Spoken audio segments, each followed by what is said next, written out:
The Isle of Cats is a really interesting board game that I actually recently did an entire solo playthrough of on the channel, so if you want to check that out, that's there. But it uses a whole bunch of these little cat tiles in Tetris style shapes that fit together. You're trying to put them on your boats and basically rescue as many of these cats as possible by the end of the 5th turn. Now, because I have done an entire playthrough already on the channel, I'm not going to go into every single rule right here, but basically I'm using a bunch of cards, using them to acquire baskets. Those baskets are going to let you collect cats that you're rescuing from the island, try to fit them into your boat, you put treasures in there somewhere, and basically if you cover up a lot of your boat and also put cats in combinations of colors together, you're going to score the most points. Now let me just say right from the beginning that this sort of Tetris style tile laying piece where you're trying to fit together polyominoes in different unique ways is not something I'm like necessarily interested in board games. And I would even go so far to say if I see a game has it, I kind of avoid it. I like puzzly games, but not literally building a puzzle in front of me.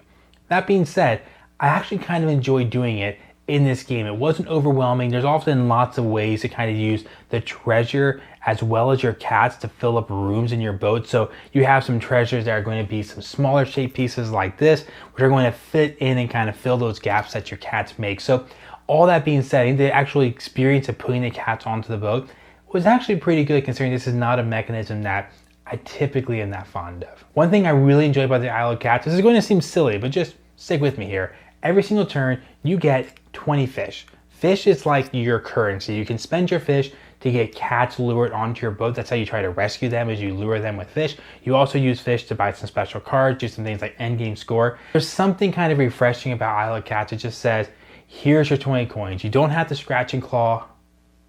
You get it? You don't have to scratch and claw for every single coin, every single bit of money or fish you can spend. I actually taught this game to someone. The first thing they said was, I just get 20 fish for free. And it's like, yeah, and next turn, you'll get 20 fish. And the next turn, you'll get 20 fish. Basically, you're just giving that 20 spending power. It really helps the game move along. I also find Isle of Cats pretty easy to teach. I've heard some places online that people say this game is kind of medium, a little more complicated than you would expect. I have not found that at all. I found this game to be, maybe if you're expecting a really, really cute light cat game, possibly. I have found the game a really easy teach. It's so simple. The rule book, part of that is because the rule book is so clear. One page of the rule book says, fill the fields. You fill the fields with cats.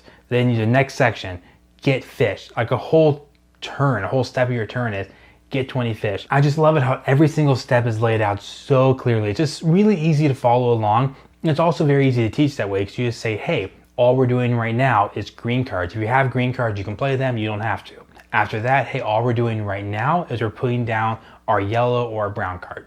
I skip blue cards. Actually, the blue cards happen before a green card. Blue cards are endgame score, which games like this is always kind of fun to have a few cards there you can buy that give you some endgame score. But basically, every single step is laid out really clearly. One other thing I really appreciate is that it has a little bit of interaction with the other players. There's the cats out there you're trying to rescue. And if you're the first one to rescue a cat, you can put it into your board. It actually kind of matters what the other players are doing. If you see another player trying to go for a big combo of blue, you know they're probably going to continue to grab blue. So you might go for a different color cat, or it might be a rare treasure out there and you want to grab that rare treasure. So you might go for the rare treasure first, or whatever it is. There's like a little bit of player interaction. Games like this can sometimes become a little solo because you all have your own boat you're trying to fit your cats onto. So it is a little bit individual, but it does still matter what's happening around the board. But with that being said, the fact that it matters bothers me a little bit. The weirdest thing about the Isle of Cats, and maybe a big negative for me, is the theme is kind of weird. So you have an island of cats, and these are rare cats that don't exist anywhere else in the world.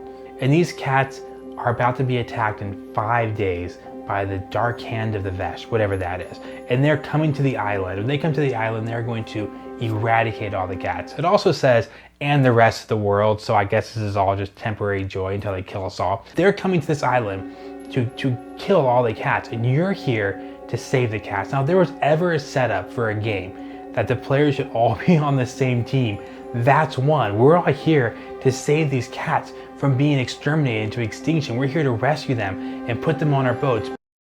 But it's actually competitive, and there will definitely be times in the game where you see one cat that costs 3 and one cat that costs 5, and you want both, and you look over at your opponent and you see they only have 3 fish, so they can't afford the 5, and you're like, you know what?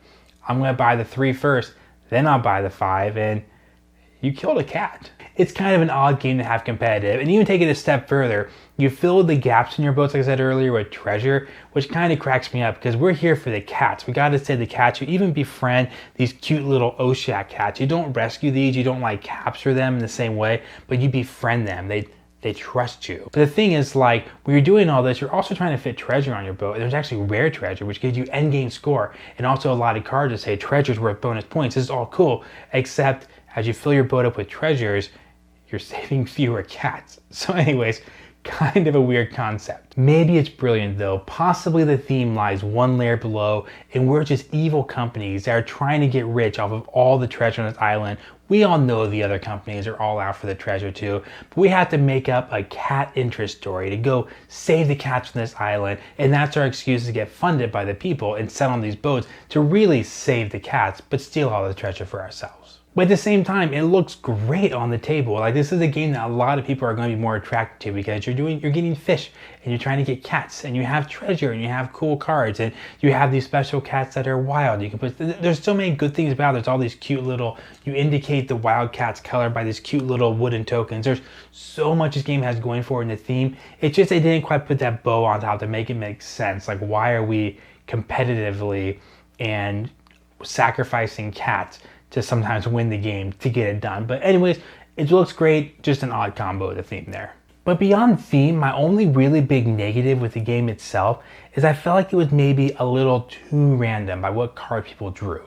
It comes with a huge stack of cards, and I mean huge stack of cards here, but that means what cards you possibly have available to you from game to game is going to change. When you take your cards, you have cards, you draft a couple, you pass them left, you draft a couple, pass them left, and everyone passes them around. But what ends up happening is, I told you I'm okay with the whole Tetris style trying to get all the cats to fit in. But I've had plays of this where I was definitely the best at getting my cats out there. I filled the most rooms. My rooms look great. If you have unfilled rooms, you get negative points. So I have almost all the rooms filled. Everything's fit together. I even have huge combos of cats. If you have something like 8 cats put in one space, like all contiguous, I think it's something like 30, 40 points. So I got all these cool combos. It ended up though, I got crushed by players who drew cool blue cards, which are the end game scores, and they were able to put them down and accomplish those goals. Those cards are worth so many points just to say, oh look, I just spent 2 fish for this card, and that's going to give me 8 end game score. Whereas for me to capture that cat, I got the basket cards, had to spend money for the basket cards, then I had to spend more fish money for the cats themselves to come onto my boats. It ended up kind of being a little bit odd, right? That if you feel like this is a Tetris style game, you're trying to fit all these Tetris polyomino pieces together in a cool grid, then you do it and you feel like you hit on all cylinders, and the perfect cat comes out. Like, that's what I needed, I get that. It fills that gap. I need one treasure, I have that card, I got that treasure there. Then you still lose by a lot because someone else was able to draw some of the cool blue cards to give you end game score, and that's what made them win. Now maybe it's just luck, but that's happened in every single game I played. The person who had the best filled out board was not the winner. Really, it was the one who had the most opportunity for blue cards. And again, with all the cards in the game, there's just a good chance that with the randomness, it's not like there are 40 copies of each card. It's great, there's tons of variety, which is cool.